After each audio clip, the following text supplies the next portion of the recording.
Hi guys and welcome back to another DrAce video, and today we're going to be playing Ride 4. We are going to be using the Yamaha YZR R1M here in Mugello. Now, it's been a long time since I've done a proper time trial here in Ride 4, and both with the Yamaha and with Mugello. It seems to be everyone's favourite track. Whenever you go online, someone is voting for Mugello, and they will not take no for an answer. Regardless of what circuit will be up against it, Mugello will definitely come up. It's like Catalonia in Superbike 22, and just many more selections in general. I do believe it's about as similar as what the Circuit of the Americas was back in 2013 when you tried to play online. Now, one disclosure: it has been a while since I've really tried on Ride 4. I played a bit at Donington Park, of course, a couple of days ago when I was working with BMW. Did manage to chuck in a couple of lap times at Donington. I think I did a 1:02.7 with the BMW M1000RR. But that's not about Donington, it's not about me at the BMW eSports trailer. It's about doing Mugello and this time trial. Of course, this was a recommendation, or at least a request, from Sharia. Apologies if I'm pronouncing that wrong. You can see your name on the screen now. This fine gentleman suggested this video, and I do believe he has requested this in the past as well. So it was about time I obliged and finally did Mugello. But I will be honest, I'm not a fan of Mugello anymore. I used to love this circuit, but I think playing Ride 4 and online, seeing it come up all the time, just doesn't inspire me to race at this circuit anymore. If I'm going to play Mugello, I want to be racing in MotoGP 23 or even MotoGP 22. I just much prefer MotoGP games than Ride 4. But with Ride 5 on the horizon, I guess it's a good time to bounce back into Ride 4 as we go deep into San Donato and almost ruin this lap already. But I will tell you, I'm not expecting a good lap here. So I'm not really going to stress about it. I'm just going to try and do as many laps as I can, which are quite consistent. And we'll see where our pace will be towards the end of the video. Now, for electronics, I didn't really change much. I kept things roughly to what they were. So I think it was a TCS on 1, anti-wheelie 1, and engine brake on 2. I found it was a good balance. Now, of course, the last time I played Ride 4 properly, I was getting used to the DualSense controller. But now I would like to think that I've fully adapted to the DualSense controller, and games such as MotoGP and Ride 4, it does feel good on PC. It doesn't feel quite as good as if you were going to be using it natively on the console that it's supposed to be on, but it still feels good on the PC. So I must confess I am beginning to really enjoy using the DualSense. I don't feel anywhere near as fast as I was when I was using the DualShock 4, but I think we're getting there. I think we're getting quicker, and I think we're getting to the similar level, but I think the determination to be one of the fastest is just too much. I mean, I'm not going to make it to esports, but what I can do is win the battle of the content creators in racing. I think I'm pretty decent. I think I'm well competitive with the rest of them who are making content quite often. So now coming out to Bacine, we're going to try and get across the line. Of course, this lap time was kind of ruined from the start when we went wide into San Donato. So across the line, it is not an improvement, but it's only dropping a tenth of a second. But I can already tell by watching this video back that the action, the speed, the determination, some of these corners, it's not there. I think the more laps we do, the more I'll have that sensation and the feeling for the bike and for the game. But what I can take pride in is knowing that I use the Prometheon Yamaha, the Pata Yamaha, of course, the Pata Snacks one, and it's got Top Racks number 54 on it, so of course I did have that sensation of playing Superbike, but this time here in Mugello, if that makes any sense at all. But of course, let me know if you're enjoying the content. If you are, be sure to hit that subscribe button. You can see it just gradually grace the screen now. If you are enjoying the content, the best way to do it is to hit that subscribe button, so that way you'll be always inundated with lots of bike content from yours truly. But into Scarperia once again, I don't have much confidence into turn 10 regardless of the game. Scarperia is a very difficult corner to get right, and it's one of those ones that you really need to take the one line. If you try and take a different line or try and get a bit creative, you're probably not going to make the apex for turn 10, but very nice gentle acceleration coming out of Correntino as we flick it to the left hand side and back across to to the right, we are trending back in the green. So this should put us into a possible low 146, depending on how well we tackle this final corner. So wait for the opportunity, then bring on the power, give it everything you've got, make sure the R1 is revving to its maximum. We'll cross the line, and this will be an improvement to a 146, almost flat. Very solid lap there coming in the third attempt of today's video. Now, one thing I do look forward to for the future of Ride 5, I really do hope we get to see the time that we've done already. So, for example, in MotoGP, you see maybe a couple of laps you've done already in the session. I hope that we have that in the future game. Now, I do believe there's been a lot of preview build videos that are already out on Ride 5. I, unfortunately, haven't been graced with that pleasure to try the game early, and neither have I even looked at other content creators' videos. So, everything's still fresh and new to me on Ride 5, so maybe that question has already been answered regarding the times on the right hand side of the screen. But I like to think that when that opportunity does arise, everything will be fresh for me to experience for the very first time. But into the right hand side for Arbiata 2, we are not improving on this lap, but I'm pretty certain we can improve with strong braking Scarpa. So a much better apex into turn 10, looking much better all the time, almost cutting the apex into turn 11, which of course is Pelagio. And now into the right hand side. I do enjoy the abruptness of the rear brake in Ride 4, because you can see how we can really slide it into current tyre. That's going to be a theme that you're going to see over the next 6 or 7 laps or so. And we're actually going to improve again, or at least we're not going to improve, but we are very close to going an improvement, and that's a mistake into Bacchina using the rear brake, attempting to slow down on the R1. You see the Alpine Stars boot pressing down on the rear brake, but into the pit lane entrance and just chucking out of there and across the line. It is not. Oh, it is an improvement. We managed 146.039 coming in for the man with almost 8,000 subscribers. Of course, if you are enjoying and you want to get me that step closer, go ahead, you can hit that subscribe button, but we're not quite there yet. But into Luco for turn 2. Temperature still looks pretty solid here in Mugello in the Tuscan Hills. 28 degrees with a nice sunny sky. So, oh, that's a great improvement going into Materassi. 3.5 tenths of a second for the man rocking another design by Sergio23. Shout out to the Belgian ace. Into Casanova we go, then we'll just gradually put it to the left hand side. Look at that wheelie going into turn 7. That's brave. You don't really see that in MotoGP. I tell you what I did experience when I was at the BMW trailer in Donington Park, is I had the wheelie glitch, and my goodness, it had been a while since I last encountered the wheelie glitch. And if you're not familiar with the wheelie glitch, it's basically you're just minding your own business, you're accelerating, and the bike will just pop out of nowhere and lift up with the wheelie. Now, this can happen mid-corner, this can happen on a straight, it can even happen at slow speeds. The wheelie glitch is damn annoying, and I hope it gets removed for the future installments for this IP. But into the right hand side for BMW 2, rub your hands together. 4 tenths of a second in the back pocket for the number 47. Into the final corner, very gentle, gradually bring on the power. It's nice to experience the game without the gyroscopic feel from MotoGP 23.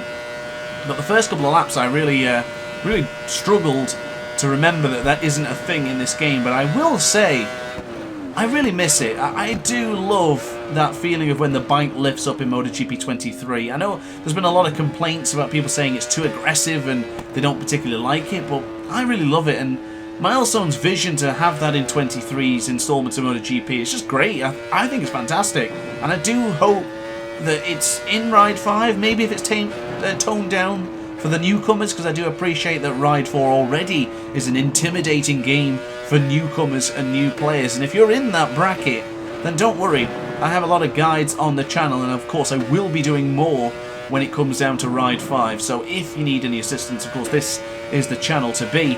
But I understand that from a newcomer's perspective, this game does look extremely difficult. And I think what people have been saying, especially in my Discord server, people have been saying that the gameplay for Ride 5 has been done by content creators that don't really play bike games. So therefore they look pretty shoddy, if I'm okay to say so, because people don't resonate with bad-looking gameplay. People resonate to good, solid performances, and I'd like to think we're doing that right now. Looking smooth, there's no assists on, there's no horrible racing line that's completely obstructing the view. It's looking good, and I'm feeling confident and quite proud to be playing Ride 4, so yeah, shout out to Share. I can never say that name, I do apologise, mate, but yes, your name, the one who suggested this one. I do appreciate the suggestion for the video, and I hope this video has been to your liking. So, Sharia, I tried, I really did. I had another look to make sure I pronounced it right, but I probably didn't, so apologies. But for the next couple of laps, I'm going to try and improve the lap time now. So we are still running medium front and medium rear. Now, I have done in the past, and I will continue to do so, but I do end up swapping the tyres midway through, or changing, or maybe just having a little look at the settings or whatever. Not the setup, suspension, etc., but maybe the acceleration and braking. Now, I won't be doing that in today's video. I'm going to focus just on the medium front and the medium rear. I do appreciate that we could be left wanting to see what this soft option could do, but honestly, I'm just hoping I can do as many laps. My goal is 10 laps in a row without making a mistake, without invalidating the lap, and maybe even without crashing. I don't think I'll crash. I feel very confident, always do, but we'll see what happens. But 0.6 of a second up into Arrabbiata 2. Didn't feel like we were significantly stronger this time around, but I guess it's certainly looking that way. Into the apex of Scarparia, nice and tight, and back across the left of Pelagio. Strong, looking very strong. Let's go hard on the rear brake here, and let's slide it in to the right-hand side. Not as much as I was hoping for, but it's still a decent amount. And I gotta say, those white Alpine Star boots are just to die for. Aren't they delectable? I think they're really nice boots. If I had a bike, I would buy those white Alpine Star boots. So into Bacine.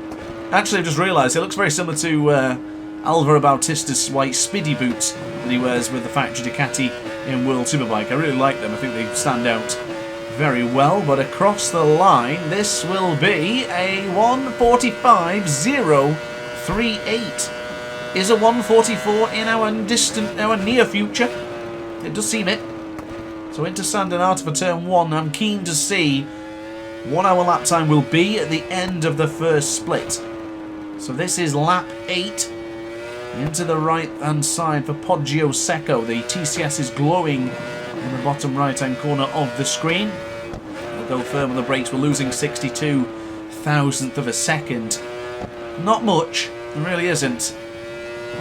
Now, speaking of the number 62, that was one of the inspirations for this video as well. Of course, I knew I had to do Mugello because of a request, but I really wanted to be Stefano Manzi this weekend. I watched the race when I was at Donington, and I seen how hard Stefano Manzi was pushing, and it really inspired me to use the R6, but I thought it would make more sense to go for the R1 and really push the limits here in Mugello. But yeah, either the R6 or the Triumph is what I would be looking to use. Of course, Stefano Manzi using the Triumph, it would be awesome to see and to use in this game. But look at that slide into Correntaio. You gotta love it. Braking as firm as we possibly can. And just it occurred to me that I just did a Grand Prix in Mugello a few days ago as well. So if you're watching and keeping up with my MotoGP 23 career mode, we had the most intense race, most action-packed race you can imagine in Moto 3 here in Mugello. If you've not watched that video, then I highly recommend you do so after this one, because it's brilliant. It's not to be missed. I can't stress that enough to you guys watching at home. But across the line, it's not an improvement, but it's a damn good lap time anyway, and I'm happy that we're sticking around. We're not really falling backwards, we're just staying where we are, and a small improvement every now and then. So that seems to be absolutely fine for me. Now, I did mention in Ride 4, I mentioned it in quite a few streams in the past and in videos as well, that I was aiming to get every single achievement in Ride 4, and I've got to do the DLC ones, and I'm not sure that'll be done. I was hoping to get it done before Ride 5, but honestly, I can't see myself using some of the bikes for so long to do, because those time that I'm going to be using one bike could be content, and I really don't think you guys want to see the same couple of bikes over and over again.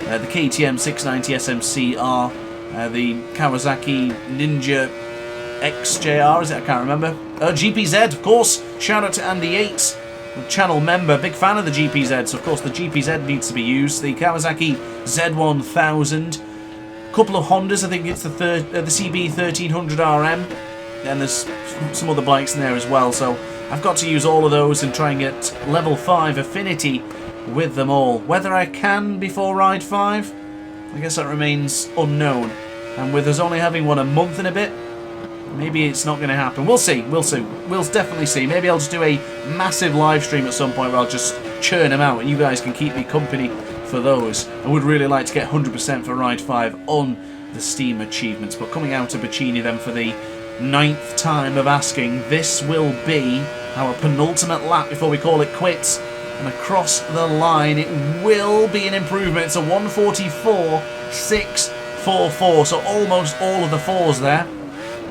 And we are trending to be possibly a low 144. That's a nice thought. I'm happy with that. Almost invalidated the lap coming into San Donato too early upon the apex. That's that MotoGP feeling. You're bringing on the power nice and early to get it on the power, but of course the bike will lift up and you're trying to fight it. So that's definitely a MotoGP sensation that isn't equivalent and, actually isn't part of Ride 4. It's not indicative in this game. We're into Casanova and back across to the left-hand side for Savelli. Looking quite promising all the time. Upshifting to 3rd, up to 4th, back down to 3rd in 2nd for Arrabbiata 1.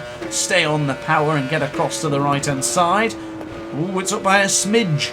We're up by the Jack Miller number of times. 43,000th of a second to match the Aussies number. So into Scarpere, that's a bit deep. But now into Pelagio, I guess it's going to have to be dig down deep and brake as late as possible into Corantayo. Not looking too bad. Are we going to be close enough to improve though? For the final lap of today's video, is this going to be a low 146? We're up by 8,000th of a second, and coincidentally that's another number of Jack Miller's back when he was in Moto 3, but into Bacchini for the final time of asking. We will pull in to the left-hand side, gradually bring on the power, not too abruptly, but nice and smooth across the line. This should be a low 144. Is it an improvement? Oh, it is not. We didn't improve. Sadly not. So there you are then, guys. 10 laps of Mugello on board the R1M. Just for you guys sat at home. I do hope you enjoyed the video. If you want to try and beat my lap time, then go ahead. You can do so with the exact same bike and same track on the medium tyres, no less. So yeah, that's it from me, guys. Thank you very much for watching this video. I do hope you enjoyed. If you did, be sure to let me know in the comments section down below, and also consider hitting the subscribe button, also the like button. It does help out the channel, and I always appreciate the assistance from the DrAce subscribers. So yeah, that's it from me, guys. Don't forget to join the DrAce pit crew if you want to be part of the team, and if you want to have your name read out at the end of the video, definitely consider joining the DrAce pit crew. But that's it from me. So guys, thanks for watching, and ciao for now. Oh hi, didn't quite see you there. Good to see you're still here. If this video didn't quite sate your appetite, then why not watch some more DrAce content by clicking the video shown on screen now. Furthermore, if you would like to follow me on social media, you can do so now with the links down in the description. Consider subscribing so you don't miss a single DrAce video.